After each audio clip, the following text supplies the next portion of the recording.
Hello नमस्कार साथियों, एक बार फिर से आपका बहुत बहुत स्वागत करते हैं आपके अपने ही YouTube channel MAY education point में। तो आज हम केमिस्ट्री के पार्ट 8 को कवर करेंगे। उससे पहले कुछ बातों है जिस बात को हम बोलना चाहते हैं। आज भले मुश्किल है लेकिन कल इससे बेहतर होगा। आज मुश्किल है तो कल बेहतर होगा। बस अपने अंदर जुनून और हौसला को बनाए रखिए, प्रयत्न कीजिए। एक न एक दिन ऐसा आएगा जिस मुकाम तक आप जाना चाहते हैं उसको अचीव ज़रूर कर पाइएगा आप लोग। तो हम आप लोगों से यही कहेंगे कि आप हमारे YouTube चैनल को सब्सक्राइब कीजिए, लाइक कीजिए, शेयर कीजिए और कमेंट कीजिए और इसको थोड़ा शेयर कीजिए ताकि सभी स्टूडेंट तक पहुंच पाए। और ज़्यादा से ज़्यादा वीडियो को शेयर कीजिएगा। इससे क्या होगा कि मेरे चैनल का ज़्यादा मात्रा में व्यू होगा, इंक्रीज होगा, जल्दी हम लाइव आ सकेंगे ताकि आपको हर एक सेट क्वेश्चन बैंक का लाइव के माध्यम से हम बताना चाहेंगे। तो आज हम कुछ बचे हुए टॉपिक को लेके आए हैं, जिसमें से पहला टॉपिक है मेरा प्रकाश रासायनिक अभिक्रिया और दूसरा बताएंगे आप लोगों को ऑक्सीकरण अवकरण अभिक्रिया क्या होता है। क्योंकि इससे पहले जितने भी रासायनिक अभिक्रिया का प्रकार था उसका मैंने ऑलरेडी वीडियो को अपलोड कर दिया है, जो कि आपको वीडियो के डिस्क्रिप्शन में वहाँ पे लिंक मिल जाएगा। वहाँ से डिस्क्रिप्शन में जाकर के उस वीडियो को ओपन करके देख सकते हैं। तो आज हम ये जानेंगे कि प्रकाश रासायनिक अभिक्रिया क्या होता है, व्हाट इज़ फोटोकेमिकल रिएक्शन। तो हम इस चीज़ को समझने से पहले हम कुछ एग्जाम्पल लिखें, लेकिन इससे पहले हम इसका डेफिनेशन जानेंगे, इसकी परिभाषाएं जानेंगे कि प्रकाश रासायनिक अभिक्रिया कहते किसको है। तो वैसी रासायनिक अभिक्रिया जो प्रकाश के उपस्थिति में घटती है, माने जिस अभिक्रिया को होने के लिए प्रकाश का होना बहुत नेसेसरी है। विदाउट लाइट का ये केमिकल रिएक्शन हम नहीं करवा सकते हैं, नहीं दिखा सकते हैं। ये अभिक्रिया को दिखाने के लिए प्रकाश का होना बहुत ज़रूरी है। तो हम बोल सकते हैं, जनरली प्रॉपर डेफिनेशन है इसका, कि वैसी रासायनिक अभिक्रिया जो प्रकाश की उपस्थिति में घटित होती है, तो वैसे रासायनिक अभिक्रिया को हम प्रकाश रासायनिक अभिक्रिया यानी कि फोटोकेमिकल रिएक्शन कहते हैं।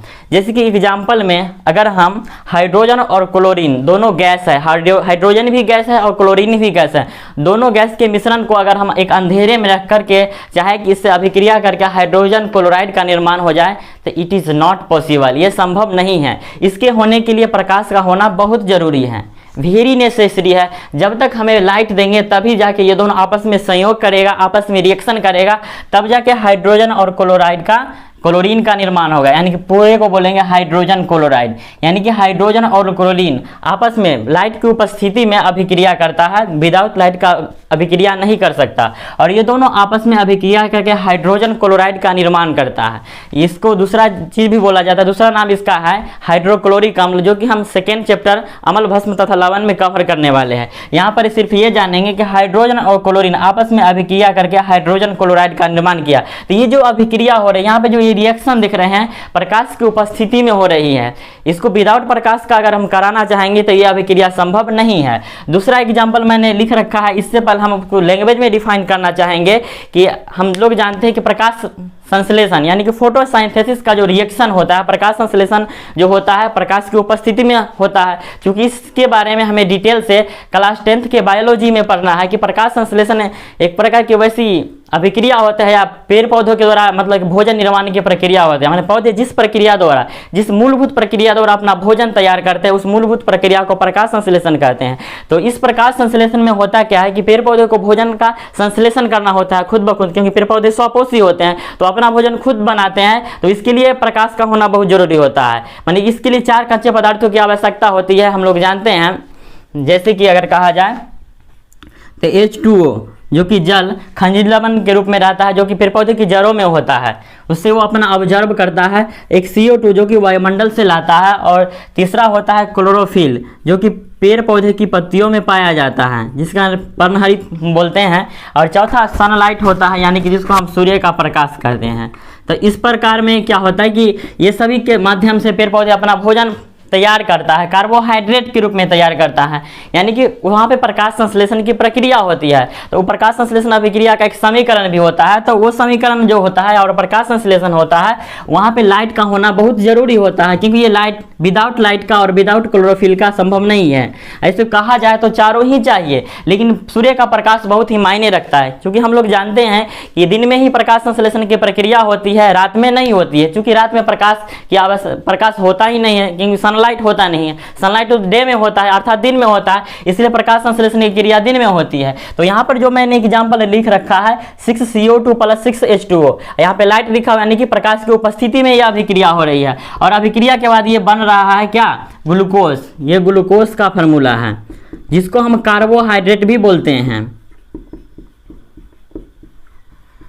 ये कार्बोहाइड्रेट हैं, यानी कि कार्बन और हाइड्रोजन से बने हैं। ये कार्बोहाइड्रेट है, यानी कि इस कार्बन की मात्रा, ये सभी कार्बनिक यौगिक है, ऑर्गेनिक कंपाउंड है। तो यहाँ पर हमने देखा कि ये जो अभिक्रिया यहाँ पे हो रही है, प्रकाश संश्लेषण को जो रासायनिक समीकरण के द्वारा हम व्यक्त करते हैं, उसमें हम ये देना बहुत मायने रखता है, क्योंकि यहाँ पर जो रिएक्शन हुआ है, कार्बन डाइऑक्साइड और जल के बीच जो अभिक्रिया हुआ है, रिएक्शन हुआ है, वो प्रकाश की उपस्थिति में हुआ है, और तब जाके ग्लूकोज का निर्माण हुआ है कार्बोहाइड्रेट के रूप में, और ऑक्सीजन भी उपोत्पाद के रूप में उसका निर्माण हुआ है, जिसको हम लोग श्वसन की क्रिया में यूज करते हैं, या पेड़ पौधे भी करते हैं, क्योंकि जब पेड़ पौधे भी श्वसन की क्रिया करते हैं तो वो भी ऑक्सीजन को ही ग्रहण करते हैं। केवल फोटोसिंथेसिस अर्थात प्रकाश संश्लेषण की प्रक्रिया है ही ऐसा है जिसमें वो क्या करते हैं, कार्बन डाइऑक्साइड को ग्रहण करते हैं और ऑक्सीजन को छोड़ते हैं। बट अगर रिस्पायरेशन की बात किया जाए, श्वसन की बात किया जाए, तो श्वसन की क्रिया में वो भी क्या करते हैं, ऑक्सीजन को ही ग्रहण करते हैं, जिस प्रकार मनुष्य जीव जंतु भी क्या करते हैं, ऑक्सीजन को ग्रहण करते हैं। क्योंकि हम यहाँ पर दो एग्जाम्पल के जरिए हम समझ गए कि बहुत सारे अभिक्रिया प्रकाश की उपस्थिति में होता है। तो जो प्रकाश की उपस्थिति में घटती है अभिक्रिया, तो वैसे अभिक्रिया को हम बोलते हैं प्रकाश रासायनिक अभिक्रिया। एक और भी अभिक्रिया को मैंने लिख रखा है AgCl, यानी कि ये है सिल्वर क्लोराइड। सिल्वर क्लोराइड को जब हम धूप में रखते हैं तो ये होता क्या है कि ये वियोजित हो जाता है, यानी कि इसका अपघटन हो जाता है, और अपघटन होने के बाद ये सिल्वर और क्लोरीन में विभक्त हो जाता है, टूट जाता है। तो यहाँ पर 3 एग्जाम्पल हम लोग टोटल कर लिए, जिसके लिए आशा करते हैं कि आप लोगों को समझ में आ गया होगा।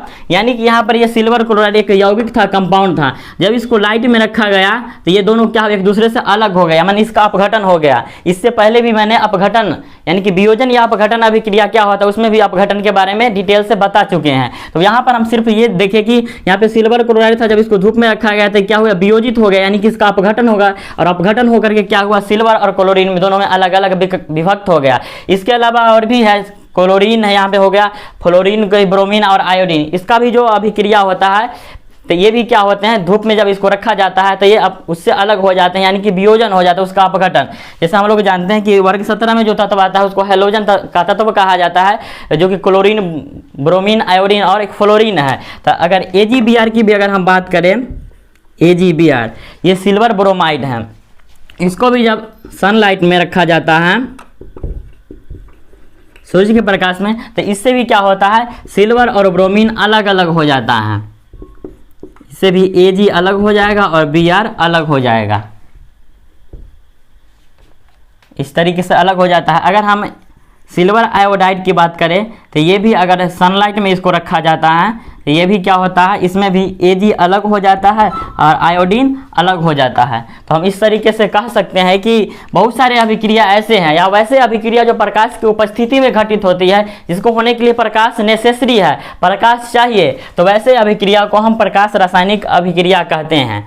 अब हम जानेंगे जो कि मेरा 9वां टॉपिक है, ये 9वां प्रकाश हम जो पढ़ रहे थे रासायनिक अभिक्रिया का प्रकार, उसमें 9वां क्या है, ऑक्सीकरण अवकरण अभिक्रिया, जिसको ऑक्सीडेशन रिडक्शन रिएक्शन कहा जाता है। इसको हम अलग अलग करके भी पढ़ सकते हैं और एक साथ भी पढ़ सकते हैं। ऑक्सीकरण अलग भी सेपरेट मतलब टॉपिक बना के पढ़ सकते हैं, और अवकरण को भी अलग करके सेपरेट टॉपिक बना के पढ़ सकते हैं, और एक बार भी हम इसको आसानी पूर्वक समझ सकते हैं कि ये होता क्या है।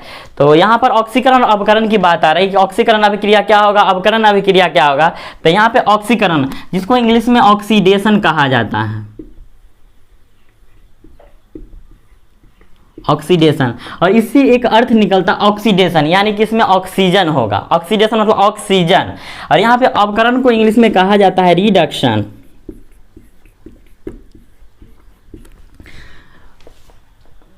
लेकिन ज़्यादा बार दिखा गया है कि ऑक्सीकरण और अवकरण अभिक्रिया दोनों साथ साथ होती है। तो ये जब दोनों अभिक्रिया साथ साथ होती है तो इस प्रकार की अभिक्रिया को रेडॉक्स अभिक्रिया कहा जाता है। तो वो टॉपिक हम जान करके हम सबसे पहले यहाँ पे ऑक्सीकरण का डेफिनेशन जानेंगे कि ऑक्सीडेशन रिएक्शन होता क्या है, व्हाट इज ऑक्सीडेशन रिएक्शन, ऑक्सीकरण अभिक्रिया क्या है।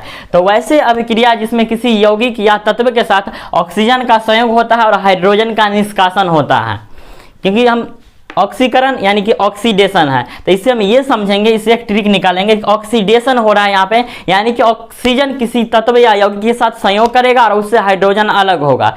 दोनों एक बार भी हो सकता है या अलग अलग भी हो सकता है, या कभी मतलब ऑक्सीजन भी संयोग करेगा तो हाइड्रोजन का निष्कासन होगा, या सिर्फ ऑक्सीजन भी संयोग कर रहा है किसी एलिमेंट्स के साथ, किसी कंपाउंड के साथ, तो उस टाइम में हम इस अभिक्रिया को ऑक्सीकरण अभिक्रिया बोलेंगे। कि अगर कोई कंपाउंड है, या जैसे कि यहाँ पे कार्बन एक एलिमेंट्स था जिसके साथ ऑक्सीजन संयोग किया, तो जब कार्बन ऑक्सीजन के साथ संयोग किया तो कार्बन डाइऑक्साइड का निर्माण हुआ। तो चूंकि यहाँ पे ऑक्सीजन कार्बन के साथ संयोग कर रहा है, यानी कि उसे मिल रहा है, उसे ऐड हो रहा है और मिलकर कार्बन डाइऑक्साइड का निर्माण हो रहा है, तो इसको हम ऑक्सीकरण अभिक्रिया बोलेंगे। ऐसा नहीं कि दोनों एक के साथ होना चाहिए, कहने का अर्थ ऑक्सीजन भी संयोग होना चाहिए और हाइड्रोजन का निष्कासन होना चाहिए। डेफिनेशन में हम ये बोल सकते हैं कि वैसी अभिक्रिया जिसमें किसी तत्व या यौगिक के साथ ऑक्सीजन का संयोग होता है और हाइड्रोजन का निष्कासन होता है। कहने का ये अर्थ कि ऑक्सीजन किसी तत्व या यौगिक के साथ मिलेगा, उससे अभिक्रिया करेगा, संयोग करेगा, बट क्या होगा ना कि हाइड्रोजन उससे क्या होगा, निष्कासन, मतलब क्या, उससे अलग हो जाएगा, उससे निकल जाएगा, निकल करके अन्य बाहर चला जाएगा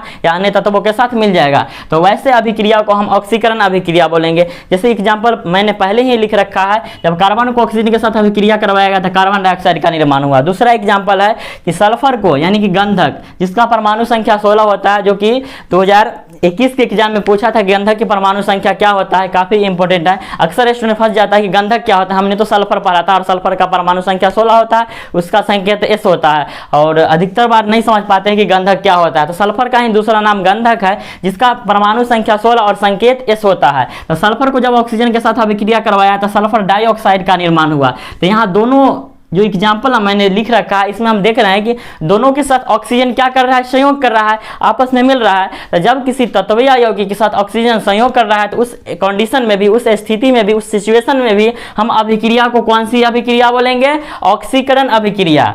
एक और एग्जाम्पल मैंने तीसरा एग्जाम्पल लिख रखा है, जिसमें यह समझेंगे, यहाँ तक तो हम ये समझे कि किसी तत्व या यौगिक के साथ ऑक्सीजन का संयोग हो रहा है, माने ऑक्सीजन का संयोग यहाँ पे हो रहा है।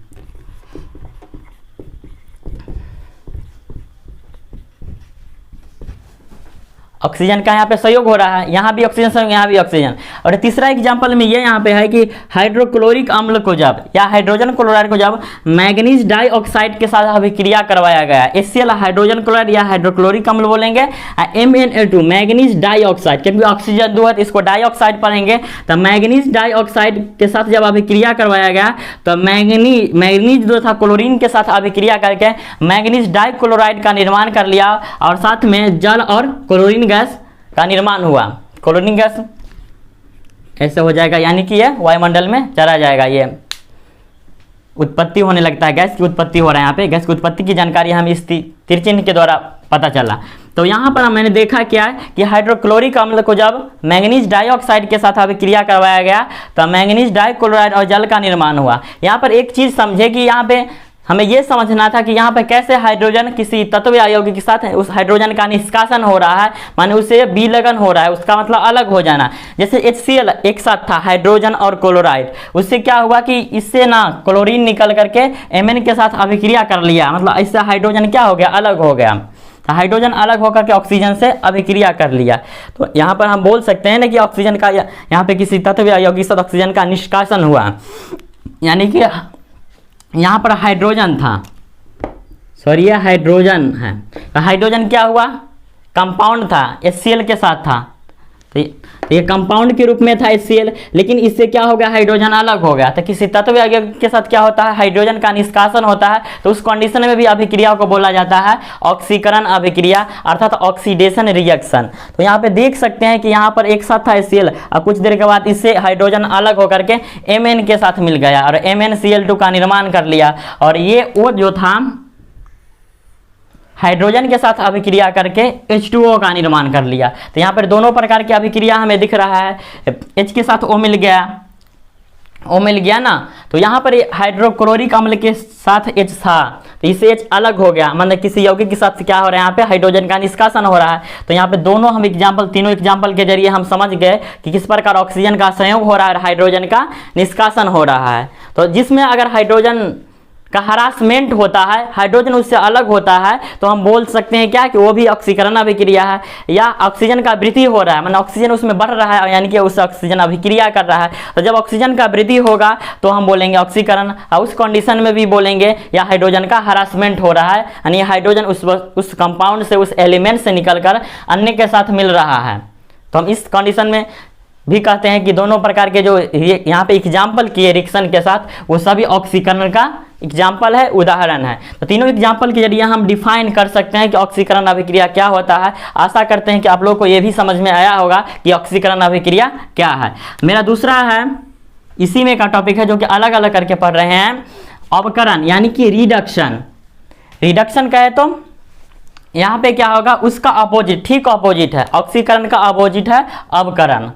तो इसमें हम इसका डेफिनेशन कैसे करेंगे, ये क्या होता है हम कैसे समझेंगे, तो ठीक अपोजिट है। तो अगर हम ऑक्सीकरण को समझ गए तो इसको भी समझना बिल्कुल आसान और आसानी पूर्वक इस चीज़ को हम डिफाइन कर सकते हैं, समझ सकते हैं कि अवकरण अभिक्रिया क्या है। तो वैसी अभिक्रिया जिसमें किसी तत्व या यौगिक के साथ हाइड्रोजन का संयोग होता है और ऑक्सीजन का निष्कासन होता है, यानी कि इसमें क्या हो रहा था, ऑक्सीजन का संयोग हो रहा था, लेकिन इसमें क्या होगा, हाइड्रोजन का संयोग होगा।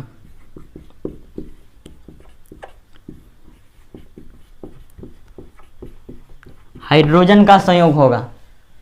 तो यहाँ पर हम कह सकते हैं कि वैसी अभिक्रिया जिसमें किसी तत्व या यौगिक के साथ हाइड्रोजन का संयोग होता है और ऑक्सीजन का निष्कासन होता है, तो वैसे अभिक्रिया को अवकरण अभिक्रिया कहा जाता है। जैसे कि एग्जाम्पल के जरिए समझेंगे तो काफ़ी बढ़िया तरीका से समझ सकते हैं। जैसे कि पहला एग्जाम्पल में है कि हाइड्रोजन को जब ऑक्सीजन के साथ अभिक्रिया करवाया गया तो जल का निर्माण हुआ H2O। तो यहाँ पर क्या हो रहा है कि ऑक्सीजन से हाइड्रोजन मिल रहा है। तो जब ऑक्सीजन से हाइड्रोजन मिल रहा है तो यहाँ पे क्या होगा, यानी हाइड्रोजन का संयोग हो रहा है ऑक्सीजन के साथ, तो हम इसको बोलेंगे अवकरण अभिक्रिया। एक और एग्जांपल है कि हाइड्रोजन को जब क्लोरीन के साथ अभिक्रिया करवाया गया तो हाइड्रोजन क्लोराइड का निर्माण हुआ। तो हाइड्रोजन क्या कर रहा है, क्लोरीन के साथ संयोग कर रहा है, क्लोरीन के साथ मिल रहा है, तो ये तब बोल सकते हैं कि यहाँ पे हाइड्रोजन का संयोग हो रहा है।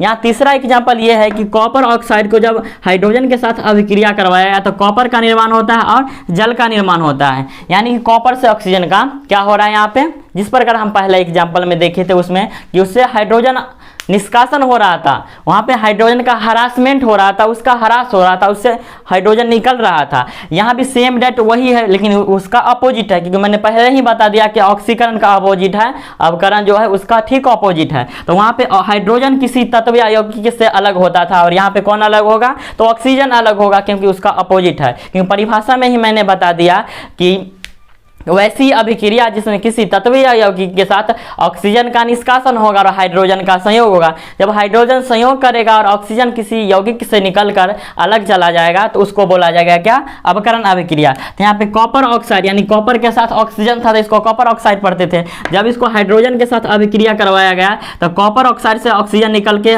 हाइड्रोजन के साथ मिल गया और क्या कर लिया, H2O यानी कि जल का निर्माण कर लिया। तो हम इस तरीके से डिफाइन कर सकते हैं कि अवकरण अभिक्रिया क्या है। तो आशा करते हैं कि आपको ऑक्सीकरण अभिक्रिया और अवकरण अभिक्रिया भी समझ में आ गया होगा।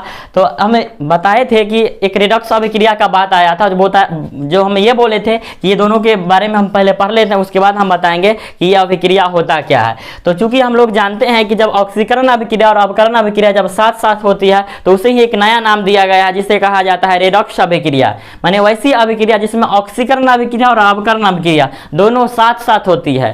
तो जब दोनों अभिक्रिया साथ साथ होगी तो वैसे अभिक्रिया को बोला जाता है रेडक्स अभिक्रिया। तो दोनों एग्जाम्पल के जरिए हम इसको कवर कर सकते हैं कि रेडक्स अभिक्रिया क्या होता है। तो रेडक्स अभिक्रिया यानी कि रेडक्स अभिक्रिया क्या होता है इसको अब हम समझेंगे। तो रेडक्स अभिक्रिया वैसी अभिक्रिया होती है जिसमें ऑक्सीकरण अभिक्रिया।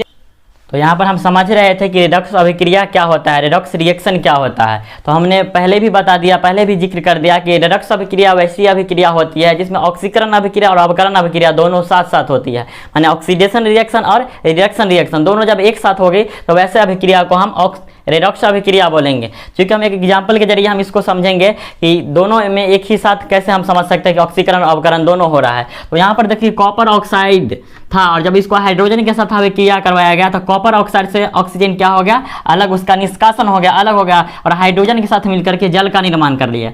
यानी कि कॉपर ऑक्साइड था यहाँ पे सिर्फ कॉपर है, यहाँ पे हाइड्रोजन था और यहाँ पे क्या है, जल है, H2O है। तो यहाँ पे कॉपर ऑक्साइड से ऑक्सीजन अलग हो गया, तो यानी कि ऑक्सीजन का अलग होना, यानी कि क्या हो रहा है, ऑक्सीजन का निष्कासन हो रहा है। जब निष्कासन होगा तो कैसी अभिक्रिया होगा, अवकरण अभिक्रिया होगा। और H2 के साथ ऑक्सीजन यहाँ पे संयोग कर रहा है, तो जब किसी तत्वीय यौगिक के साथ ऑक्सीजन संयोग करता है तो वो होता है ऑक्सीकरण अभिक्रिया।